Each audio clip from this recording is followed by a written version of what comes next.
வணக்கம். Hitech news TV செய்திகள். சென்னை மாநகராட்சியில் தொழில் வரி உயர்வு தீர்மானம் நிறைவேற்றப்பட்ட நிலையில் இது தொடர்பாக தமிழ்நாடு வியாபாரிகள் சங்க பேரவையின் மாநில ஒருங்கிணைப்பாளர் அருண்குமார் அவர்கள் சென்னை சேப்பாக்கம் பத்திரிகையாளர் மன்றத்தில் செய்தியாளர்களை சந்தித்து பேசினார். அப்போது அவர் கூறியதாவது: கடந்த 2 தினங்களுக்கு முன் சென்னை மாநகராட்சி கூட்டத்தில் மேயர் பிரியா சிறப்பான தீர்மானத்தை கொண்டு வந்துள்ளார்.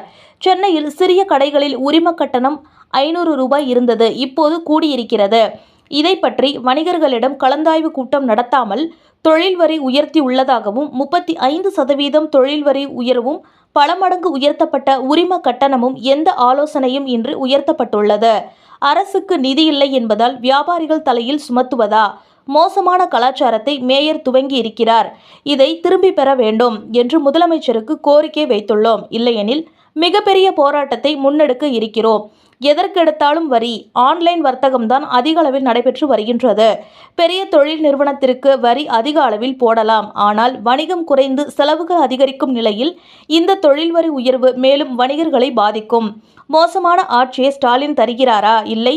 சென்னை மாநகராட்சி தொழில் வரியை உயர்த்தியது முதல்வர் மு.க. ஸ்டாலினுக்கு தெரியுமா? கார்ப்பரேட் நிறுவனத்திற்கு சாதகமாக அரசு செயல்படுகின்றது. ஊரெல்லாம் சாராயம் உள்ளபோது வியாபாரி ஒரு பிளாஸ்டிக் கேரி பேக் இருந்தால் பறிமுதல் செய்கின்றனர்.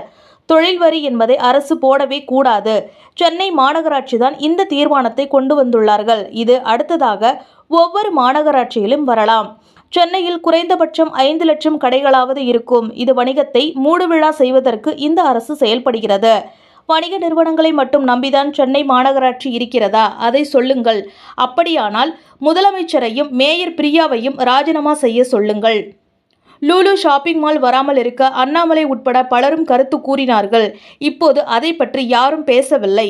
விக்ரமராஜா, வெள்ளையனே யாரும் இதை பற்றி பேசுவதில்லை.